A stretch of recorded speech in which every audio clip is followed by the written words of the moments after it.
I'm Jordan. This is my wife, Kendra. We have two daughters, Stella and Hallie. We moved here from Texas back in October. In high school, I played sports. If you're from Texas, you have to play football. It's a rite of passage, and I was really good at it. I got a scholarship to go play at Texas Tech. It's Division I football, and it comes along with being really good at sports. Pride comes along with that, and just kind of thought I had it all figured out. I could do this on my own, and then I liked to be a socialite. I partied, and drugs and alcohol were introduced to me, and as quickly God can give you things, He can take them away. And so probably within a year, 2 years of me getting my scholarship, I lost it due to drugs and alcohol. I was addicted to drugs. Alcohol was a huge part of our life. Chaos, turmoil. I've been in and out of rehabs, prison, jail, everywhere you go to be a bad person, that's where I went. I feel like God was always in our lives, right? So the foundation was there. We both grew up in Christian households, but I think we kind of both took the social route and always had the door open, but never fully walked through.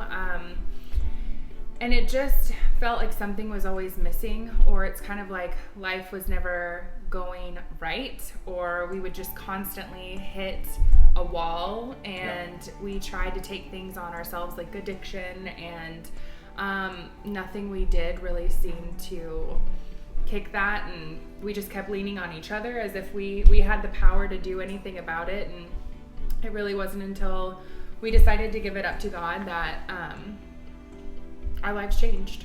You finally have to hit rock bottom, right? You have to say enough is enough, and just you're either going to lose your life, your wife, or your kids. And we both kind of just looked at each other and knew it was time.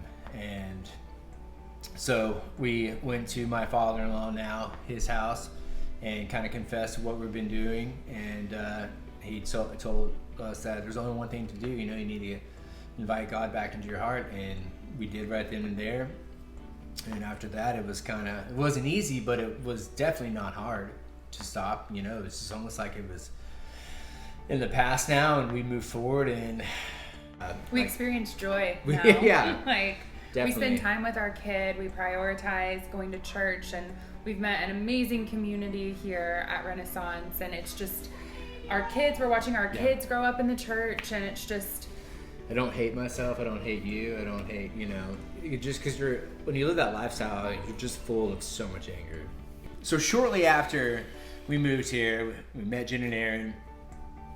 I talked to him, and I was just like, getting baptized is really important to us. And I was like, hey, can you do that? And he's like, of course we can do that.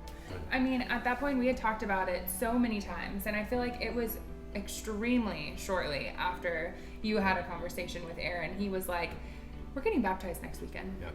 And I was like, okay. Like, almost one of those things where you talk about it for so long that you get comfortable in talking about it. And it was like something just shifted and changed in us and in our hearts. Everything is talk in the beginning, and then you talk, and then action follows. And so that's been a really big change for us too. And we were nothing special. We didn't do anything special. All we did was just ask God to come back in our lives, and He did the rest. So we were two very, very lost people. Oh yeah, very lost. And like you wouldn't. You're never too far gone. Never. You are never too far gone. You cannot be too lost. You come talk to us. Yeah. Come talk to us. We can tell you. Talk to me, boy. Yeah. Talk to him.